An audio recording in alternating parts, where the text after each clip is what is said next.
Good morning बाल मित्रों। शिवसा English medium school धोरण 7 में गणित विषय में आज आप प्रकरण 8 राशिओं की तुलना की चर्चा करशुं। सौ प्रथम तो शू है कि राशि। हवे राशि केवी होई शके तो कि दाखला तरीके अहींया आपणे चित्र आप्युं छे कि एक बेन है और एक बाबो बाजू में ऊभो छे तो कि बेनी राशि केवी रीते तो कि अहींया सेंटीमीटर में बंनेनी ऊंचाई आपी छे तो ऊंचाई एक एनी राशि है। एम वजन बे आदमीना दाखला तरीके वजन होय तो तमे एनी कम्पेरिजन करो तो तमने ख्याल आवे। बाजूनुं चित्र आप्युं छे एमां लखोटी आपी छे तो कि लखोटीनी कोनी पासे केटली लखोटी छे एना आधारे तमे एनी तुलना करी शको। तुलना एटले सरखामणी अने तमे आवी रीते राशिओनी तुलना केवी रीते करवी दरेकनी। दाखला तरीके अहींया झड़प नामनुं छे कि चीकटानी झड़प आटली छे अने माणसनी झड़प आटली तो बेनी जे झड़पनी तुलना करो एने राशिनी तुलना करी कहेवाय। आपणे आ प्रकरणमां जुदी जुदी राशिओनी तुलनानी वात करीशुं। हवे अहींया आपणे आगळ जोता एवुं आप्युं छे उदाहरणमां कि 3 किमी अने 300 मीटर। हवे मित्रो तमे बधा 5मા ધોરણમાં भणी गया कि भाई 1 मीटर एटले 100 सेंटीमीटर અને 1 मीटर 1 किलोमीटर એટલે 1000 मीटर थाय। तो दाखला तरीके अहींया किमी आप्या छे अने अहींया मीटर आप्या छे तो पहेला बंनेना एकम सरखा करवा पड़े। तो दाखला तरीके 3 किमीना तमे मीटरमां फेरवो तो 3 × 1000 એટલે 3000 थया। अहींया 300 मीटर ने आना 3000 मीटर छे तो कि दाखला तरीके एनो गुणोत्तर करो तमे तो 3 किलोमीटर ने 300 में 3000 ने 300 तो कि 10:1 एनो मतलब कि 300 मीटर करता 3 किमी 10 गणा है एवं कही शकाय। तो कहવાનો मतलब જ્યારે तुलना करवी हो तो हमेशा पहलो नियम ई कि बंनेना एकमो एक सरखा होवा जोईए। हवे समान गुणोत्तरनी वात करे छे कि भाई समान गुणोत्तर केवी रीते चेक कराय तो अहींया आप्युं छे आने बोलाय 1/2 અને બીજામાં આપ્યું છે 2/3 તો બંને સમાન છે કે કેમ ચેક કરવા હોય તો પહેલો હોય ને ઉપર મૂકવાનો બીજો હોય ને નીચે એટલે 1/2 બરોબર 2/3। તો હવે આ પહેલી સંખ્યા છે તો આના છેદમાં 3 તો આ સંખ્યાને 3 વડે ગુણો અને આ સંખ્યાના છેદમાં 2 છે તો આ સંખ્યાને અપૂર્ણાંકને 2 વડે ગુણો તો બેનો જવાબ આવશે જો અહીંયા 3 વડે ગુણો તો 3/6। आ संख्या ने 2 वडे गुणो तो जवाब आवे 4/6। बे जवाब जुदा जुदा आवे छे तो कि समान गुणो तो नहीं आवुं आपणे कही शकीए। हवे आपणे एम कहे छे कि भाई वस्तु तमे जे कई होय एनुं प्रमाण राखी अने उकेल मेळवो एटले कि दरेक वस्तुनुं प्रमाण एक सरखुं रहेवुं जोईए। मैं तमने हमणां कीधुं एम दाखला तरीके ग्राम तो ग्राम, सेमी तो सेमी, मीटर तो मीटर, किमी तो किमी, किलोग्राम तो किलो, जे कई होय पण ज्यारे तमे एक सरखा राखशो त्यारे तमे शुं छे व्यवस्थित उकेल लावी शको छो। एटले कि कोईपण राशिओनो तमे उकेल मेळवी शको छो। जो अहींया हवे आपणे एम के 2 सेमी बरोबर 1000 किमी तो ई माटे शुं छे तो कि आपणे एने सेमीने किमीमां चेन्ज करवा जोईए अथवा किमीने सेमीमां चेन्ज करवा जोईए। दाखला तरीके अहींया आप्युं छे कि भाई 1000/x बरोबर 2/2 तो 1000/x ने 2/2.5 2.5 आ बाजू गया बगड़ो छेद में x અહીં जतो रहे तो एनो जवाब आवशे 1250। तमे આવી રીતે ગણતરી કરી શકો છો। પછી આપણને વાત કરે છે કે ભાઈ દાખલા તરીકે 6 કટોરાની કિંમત 90 રૂપિયા છે। સાંભળજો તો સીધું ગણી દે કે 6 કટોરાની કિંમત 90 રૂપિયા તો એક કટોરાની કેટલી થાય 15 રૂપિયા થાય। 90/6 तो 15 रुपया आवशे। हवे आपणी पासे केटला छे 10 कटोरानी किंमत कीधी तो 15 × 10 तो जवाब आवशे 150। तो तमे आवी रीते दाखलो गणी शको छो। तो मित्रों आपणे जे कंई अहींया चर्चा करी गुण राशिओनी सरखामणी अने एनो समान गुणोत्तर एना आधारे स्वाध्याय 8.1 आपणे आप्युं छे तो ए तमे सरस रीते करी शको। खास सूचनी कि बधाए एना एकमो एक सरखा राखवा जोईए। हवे आवे छे टकावारी। तमे बधा बाळ मित्रों सारी रीते समजो छो कि टकावारी कोने कहेवाय। हाँ एक वस्तु उदाहरण और स्वाध्याय दर वखते जेम आपणे कहीए एम बधाए व्यवस्थित रीते पाकी नोटबुक में लखवा।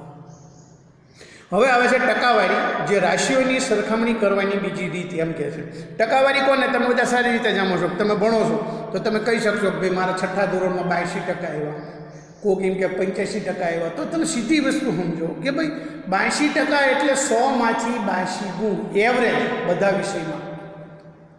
एम दाखला तरीके कोई एम 75% तो एने दरेक विषय में 100 मांथी 75 गुण एनी एवरेज थी। तो तमे एवी टकावारीना रूपे तमे एने दर्शावी शको। एटले आपणे एवुं कहेवा मागे छे कि टका ए एवा अपूर्णांकोनो अंश छे जेनो छेद केटलो होय 100। જેનો છેદ 100 હોય એ તમામ પ્રકારના ટકાવારી તરીકે તમે દેખાડી શકો. હવે ટકાવારી દેખાડી હોય તો તમે એનો સંકેત ગણિતમાં ભણો છો, આવી રીતે દર્શાવી શકાય ટકાને. 15% તો 15ની વાય તમારે આવી નિશાની કરવી પડે, તો ટકા લખવાની જરૂર રહેતી નથી. દાખલા તરીકે 1% તો એને લખવું હોય તો 1/100 તો જવાબ આવે 0.01. શું કામ કે 2 0 છે તો ઉપરના આંકડાને 2 વખત, તો પોઈન્ટ પછી 2 બીજા નંબરે 1 આવે, નીચે 2 0 છે એટલે 2 આંકડા કાપવાના.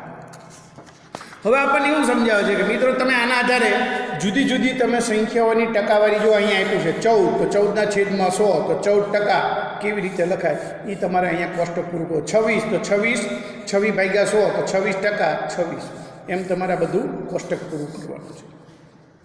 હવે મિત્રો એવી વાત કરે છે કે ભાઈ દાખલા તરીકે જ્યારે કુલ સરવાળો 100 ન હોય ત્યારે, દાખલા તરીકે કોઈ સંખ્યા એવી છે કે 8 આપી, બરાબર છે. હવે એમ કહે છે કે 8/20 તો કે આપણે ટકાવારી માટે થઈને તો કેટલા હોવા જોઈએ? 100 હોવા જોઈએ. તો પહેલાં 20ને શું કરવું પડે? 100 બનાવવા હોય તો કે 20ને 5 વડે ગુણવા પડે. તો 20ને 5 વડે ગુણો છેદને, તો અંશને પણ 5 વડે ગુણો, તો 8 × 5 = 40 અને 20 × 5 = 100, 0 0 ઉડી જાય, 40% જવાબ. અથવા તમે હોય 40 તો તમે કહી શકો 40% 8 એટલે અહીંયા પહેલાં લાલની. એવી રીતે અહીંયા વાદળીનું જે ઉદાહરણ આપ્યું છે કે 12 આપ્યા છે તો 12/20, વળી પા 2 ને 5 5 વડે ગુણો તો 60/100, 60%. કુલ કેટલા થઈ ગયા? 12 ને 8 20 અને ટોટલ કેટલા થઈ ગયા? 60 ને 40. તો તમે આવી રીતે ટકામાં રૂપાંતરિત કરી શકો છો. મિત્રો કહેવાનો મતલબ કે અહીંયા જ્યારે ટકાવારીની ચર્ચા થતી હોય ત્યારે હંમેશા એને છેદમાં 100ના પ્રમાણમાં ગણતરી કરવામાં આવે છે. હવે આપણને અહીંયા એમ કહે છે કે વાતાવરણની હવા તમે વિજ્ઞાનમાં ભણ્યા, 78% નાઇટ્રોજન, 21% ઓક્સિજન અને 1% અહીંયા વાયુ. આનો ટોટલ કરો 78 ને 21 99, 99 ને 100. તમને ખબર છે કે તમામમાં વધારેમાં વધારે મેક્સિમમ દરેક વસ્તુને 100%ની ધ્યાને રાખીને ગણવામાં આવે છે. હવે આપણને એમ કહે છે કે અપૂર્ણાંક સંખ્યાઓને ટકામાં ફેરવવી. હવે કોઈ સંખ્યા આપી હોય અને એને ટકામાં ફેરવવી હોય તો એનો સીધો સિદ્ધાંત શું કે સંખ્યાને 100 વડે ગુણાકાર કરવો. કોઈ પણ અપૂર્ણાંક સંખ્યા આપી હોય એને તમે 100 વડે ગુણો. દાખલા તરીકે અહીંયા 1/3 તો એને 100 વડે તમે ગુણો તો શું જવાબ આવશે? તો કે અહીંયા જવાબ આવશે 1/3 × 100 તો જવાબ આવે 100/3, 33.1/33 જવાબ. કોઈ પણ અપૂર્ણાંક સંખ્યાને તમે ટકામાં જ ફેરવવા હોય તો એને 100 વડે તમારે શું કરવો પડે? ગુણાકાર કરવો પડે. આ સીધો ને સિમ્પલ ઉદાહરણ. તો તમે મિત્રો આના ઉપરથી બીજી એક વાત આવે છે, એથી ઉલટી વસ્તુ કે ભાઈ દશાંશોનું ટકામાં રૂપાંતર કરવું હોય તો કે 0.1575 અહીંયા આપ્યા છે તો 0.75 ગુણ્યા કેટલા આવે? 100. પણ 75ને આખા કરવા હોય તો 1 અને 2 આંકડાને દશાંશ ચિહ્નની આગળ લઈ જવા હોય તો 2 0, તો કે 75/100 તો એ આખા થઈ જાય, ગુણ્યા 100%, તો 100 ઉડી જાય, 75 જવાબ. તો તમે આવી રીતે દશાંશ સંખ્યાનું રૂપાંતર પણ ટકામાં રૂપાંતર કરી શકો છો. સમજાઈ ગયું બધાને? ઓકે. અહીંયા 2 આપ્યા છે તો 2/10 ગુણ્યા 100 તો 0 0 ઉડે, 10 દૂને 20. તો તમે આવી રીતે ટકામાં રૂપાંતર કરી શકો છો. હવે આવે છે ટકાનું અપૂર્ણાંકમાં ઊંધી વસ્તુ છે. અપૂર્ણાંકનું ટકામાં કીધું, દશાંશનું અપૂર્ણાંકમાં કીધું, એમ ટકાનું રૂપાંતર અપૂર્ણાંક અથવા દશાંશમાં કેવી રીતે કરવું. તો આપણે ભણી ગયા કે અપૂર્ણાંક અને દશાંશ સંખ્યાનું રૂપાંતર ટકામાં કરવાનું હોય તો આપણે અહીંયા નિયમ સમજ્યા કે ભાઈ 100 વડે ગુણાકાર કરવો સંખ્યાને. એનેથી ઊંધું, જો તમારે દાખલા તરીકે ટકાનું રૂપાંતર અપૂર્ણાંક અથવા દશાંશમાં કરવાનું હોય તો સંખ્યાને 100 વડે ભાગાકાર કરવો પડે. અને તમે કોઈ પણ સંખ્યાને 100 વડે ભાગાકાર કરો તો એનું અપૂર્ણાંક અથવા દશાંશ સ્વરૂપે તમને ફલ સ્વરૂપે પ્રાપ્ત થાય સંખ્યા. દાખલા તરીકે અહીંયા આપ્યું છે 1, તો 1/100 તો જવાબ આવે 0.01. અહીંયા આપ્યું 25 તો 25/100 તો 0.25. એમ દાખલા તરીકે 90 તો 90/100 તો 0.9 એટલે 0 0 1 ઉડી જાય તો 9/10 તો 0.9. 125 તો 125/100 તો 2 પોઈન્ટ કાપો તો 1.25. તો કહેવાનો મતલબ તમે આવી રીતે ટકામાંથી અપૂર્ણાંકમાં અથવા દશાંશમાં તમે સંખ્યાને ચેન્જ કરી શકો છો. હવે અંદાજિત કિંમતની વાત કરીએ. અંદાજિત કિંમત એટલે તમને શું છે કે તમારે આશરે વાત કરવાની હોય. દાખલા તરીકે અહીંયા આપણને કીધું છે કે અંદાજિત અડધો ભાગ છે, આ 100% ભાગ છે, આ લેખાયેલો ડોટ્સ વાળો, અને આ તો કે 100% અંદાજિત તમે જોઈને આંકડો લગાવી શકો કે ભાઈ આ કેટલો અંશ છે તે અંદાજ લગાવ્યો કહેવાય. કોઈ પણ બાબતમાં અંદાજ લગાવો. ટકાનો ઉપયોગની વાત કરે. ટકાનો ઉપયોગ શું છે કે તમે ખાસ કરીને ભણો છો કે દાખલા તરીકે તમે ભણો છો, તમને કોઈ પૂછે કે ભાઈ તમે 6ઠ્ઠા ધોરણમાં શું થયું તમારે, તો આપણે એમ કહીએ કે ભાઈ મારે 87% આવ્યા, તો એ સમજી જાય કે આ કેટલો હોશિયાર કે કેટલો ઠોઠ વિદ્યાર્થી છે, એનું એક પ્રમાણ થઈ ગયું, માપ થઈ ગયું. દાખલા તરીકે તમે બજારમાં જાઓ તો તમે જોઈશો કે ભાઈ આ સાડી લેવી છે, તો કે સાડીમાં વળતર કેટલું, તો કે 10%. 10% વળતર એટલે તો સાડીની જે કિંમત છે એના 10% એમાંથી બાદ થઈ જાય. સમજાઈ ગયું? તો ટકાનો ઉલ્લેખ ખૂબ જ જરૂરી છે અને માણસને તમે સહેલાઈથી એના આધારિત દરેક વસ્તુની સમજ આપી શકો છો. હવે એમ કહે છે કે ટકાનું રૂપાંતરણની વાત કરે છે કે ભાઈ દાખલા તરીકે આપણે જે ચર્ચા કરી કે ટકાનું રૂપાંતરણ કરવું એટલે, તો કે અહીંયા આપણને એક ઉદાહરણ આપ્યું છે 12 નંબરમાં કે ભાઈ 40 બાળકોનું સર્વેક્ષણ કર્યું, એમાં 25% બાળકોને ફૂટબોલ રમવું ગમે છે, તો કેટલા બાળકોને ફૂટબોલ રમવું ગમે છે?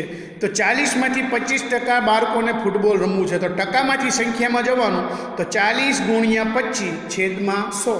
જો અહીંયા આપ્યું છે 40ના 25%, તો તમે કરી શકો કે 40 ગુણ્યા 25 છેદમાં 100, 25 ચોક 100 અને 4 દાણ 40, 10 જણાને ફૂટબોલ રમવું ગમે છે, એવું તમે કહી શકો. આપણે અગાઉ ભણ્યા કે ટકામાંથી સંખ્યામાં રૂપાંતર કરવા માટે 100 વડે ભાગાકાર કરવો.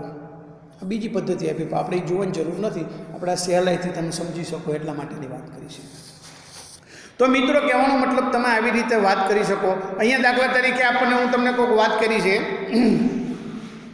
કે ભાઈ 23 નંબરનું ઉદાહરણ આપ્યું છે, 13 નંબરનું કે રાહુલે સ્વેટર ખરીદ્યું, એમાં 25% ડિસ્કાઉન્ટ મળતા એને 200 રૂપિયાની બચત કરી, તો ડિસ્કાઉન્ટ મળતા પહેલાં સ્વેટરની કિંમત કેટલી? હવે તમે સમજો, એને 25% ડિસ્કાઉન્ટ મળ્યા તો 200 રૂપિયા બચ્યા, બરાબર છે?